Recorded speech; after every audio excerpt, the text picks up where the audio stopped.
Assalamualaikum warahmatullahi wabarakatuh. Ensiklopedia Al-Fatih kembali ke hadapan Anda untuk berbagi info Islami.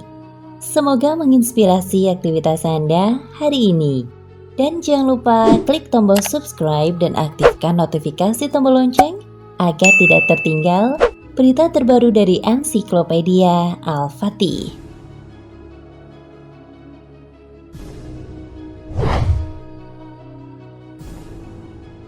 Keinginan menandingi Ka'bah bermula ketika Abrahah al-Ashram al-Habsyi, penguasa Yaman kala itu, terheran-heran dengan kebiasaan orang Arab berkunjung ke Hijaz setiap tahun.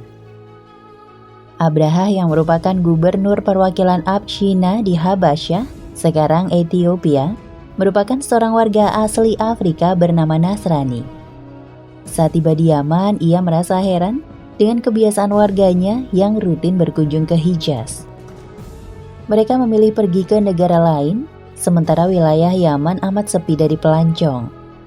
Maka terdengarlah kabar tentang Ka'bah di telinga Abrahah. Orang-orang Arab rutin melakukan haji ke bangunan yang didirikan Nabi mereka, Nabi Ibrahim dan Ismail.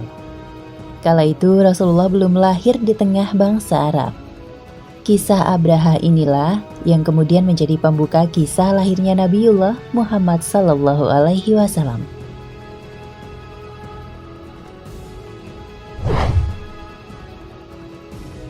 Abrahah pun makin heran. Bangunan macam apakah yang mampu menarik kunjungan seluruh bangsa Arab? Tak mengakui kesucian Ka'bah, Abrahah spontan segera berpikir untuk menandinginya. Ia pun memutuskan membuat tempat ibadah yang tak kalah suci, namun jauh lebih megah dari Ka'bah. Jadilah Al-Qulais yang begitu indah.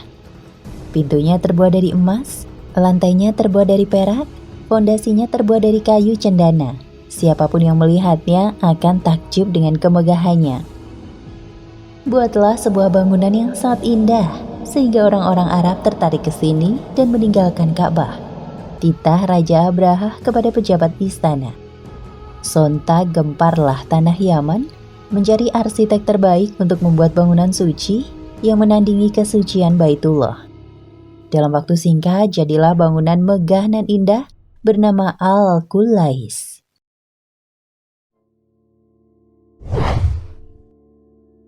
Awalnya Abrahah membangun gereja yang sangat besar di San'a, Yaman. Gereja itu memiliki sebuah bangunan dan pelataran yang sangat tinggi.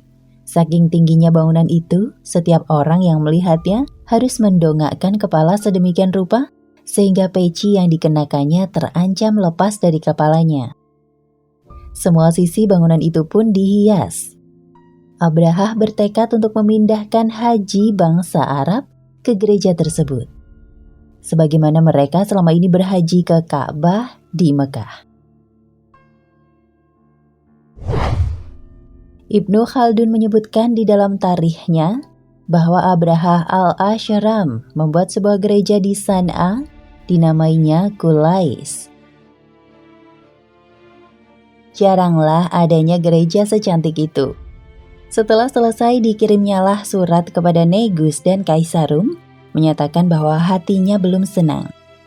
Sebelum seluruh bangsa Arab memalingkan hati mereka kepada gerejanya itu. Berita isi surat tersiar di kalangan bangsa Arab, maka murkalah pemimpin-pemimpin mereka. Seorang kepala Bani Fukaim dan seorang kepala Bani Malik dengan sengaja datang ke gereja Qulais itu, dan keduanya bersenang-senang membuat kotor di dalamnya. Berita itu sampai kepada Abrahah dan dikatakan orang pula bahwa orang yang mengotorkan gerejanya itu datang dari rumah tempat bangsa Arab naik haji itu. Namun apa yang terjadi? Bangsa Arab tak sedikit pun tertarik dengannya. Semegah apapun bangunan itu, tak ada yang mampu menandingi Ka'bah. Keinginan Abrahah untuk menghancurkan Ka'bah pun makin menjadi-jadi ketika mendapati bangunannya dihina. Seorang pria telah membuang hajat di dalam Al-Qulais dengan sengaja. Geramlah Abrahah ketika mengetahuinya. Memuncaklah emosi Abrahah. Ia segera melaksanakan rencananya. Dikumpulkanlah sejumlah prajuritnya yang tangkas. Tak hanya pasukan, ia mengimpor pasukan gajah dari Ethiopia. Bawa pasukan gajah di barisan terdepan.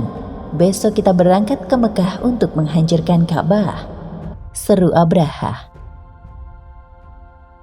Ketika mengetahui perbuatan tersebut, meledaklah amarah Abraha dan serta-merta mengerahkan pasukan besar berkekuatan 60.000 personel untuk menghancurkan Ka'bah. Dia juga memilih gajah paling besar sebagai tunggangannya. Dalam pasukan itu terdapat 9 ekor gajah atau 3 ekor. Dia meneruskan perjalanannya hingga sampai Al-Maghmas. Di sini dia memobilisasi pasukannya, menyiagakan gajahnya dan bersiap-siap melakukan invasi ke kota Mekah. Anehnya, baru saja mereka sampai di Wadi Mahsar atau Lembah Mahsar yang terletak antara Musdalifah dan Mina, tiba-tiba gajahnya berhenti dan duduk. Gajah ini tidak mau lagi berjalan menuju Ka'bah dan tidak mau dikendalikan oleh mereka, baik ke arah selatan, utara, atau timur. Setiap mereka perintahkan ke arah-arah tersebut, gajah berdiri dan berlari. Dan apabila mereka arahkan ke Ka'bah, gajah tersebut duduk. Saat kondisi seperti itu, terjadi peristiwa dahsyat yang diabadikan dalam Al-Quran. Allah Ta'ala mengirimkan burung-burung yang berbondong-bondong melempari mereka dengan batu. Batu tersebut berasal dari tanah yang terbakar. Lalu Allah Ta'ala menjadikan mereka seperti daun-daun yang dimakan ulat. Burung itu semisal besi yang berkeluk atau pengait atau katotif dan kacang adas atau balsan. Setiap burung melempar 3 buah batu, sebuah di paruhnya dan 2 buah di kedua kakinya berbentuk seperti kerikil. Bila lemparan batu itu mengenai seseorang, maka anggota badan orang itu akan berkeping-keping dan hancur. Tidak semua pasukan bergajah terkena lemparan. Ada yang keluar melarikan diri, tetapi mereka saling berdesakan satu sama lainnya, sehingga banyak yang jatuh di jalan-jalan dan binasa terkapar di berbagai tempat. Abraha, sang pemimpin pasukan, mengalami luka yang sangat parah. Daging dan anggota tubuhnya jatuh sepotong-sepotong. Bahkan jari jemarinya terlepas. Dia berhasil meninggalkan tempat itu hingga ke negerinya. Namun akhirnya dia tewas setelah menceritakan kejadian hebat itu kepada kaumnya. Orang-orang Quraisy mendapatkan harta rampasan perang yang sangat berlimpah. Bahkan Abdul Muthalib mendapat emas sebanyak 1 lubang besar. Demikianlah azab yang menimpa pasukan bergajah karena mereka ingin menghancurkan rumah Allah Subhanahu wa Ta'ala. Namun Allah Subhanahu wa Ta'ala melindungi rumahnya dengan kekuasaan yang tanpa batas. Adapun kondisi orang-orang Quraisy, mereka berpencar-pencar ke lereng-lereng gunung dan bertahan di bukit-bukitnya karena merasa ngeri dan takut kejadian tragis menimpa pasukan Abraha itu menimpa mereka. Kisah Abraha yang sombong dan kehancuran tentara gajah. Setelah pasukan bergajah itu luluh lantak akibat kejadian tragis dan mematikan itu, kemudian mereka turun gunung dan kembali ke rumah masing-masing dengan rasa penuh aman. Peristiwa dahsyat tersebut terjadi pada bulan Muharram, 50 hari atau 55 hari menurut pendapat mayoritas, sebelum kelahiran Nabi Muhammad SAW, bertepatan dengan penghujung bulan Februari atau permulaan Maret tahun 571 Masehi. Kisah Abraha ini diabadikan oleh Allah dalam surat Al-Fil, Gajah, surat ke-105 terdiri dari 5 ayat. Tidakkah kamu mengetahui, wahai Muhammad, apa yang telah diperbuat Tuhanmu terhadap pasukan gajah?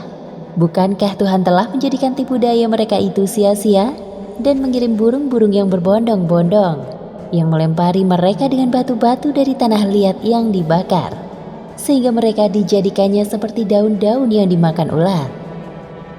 Demikianlah kisah kebinasaan Raja Abraha dan tentara gajahnya karena ingin menyerang Baitullah Makkah.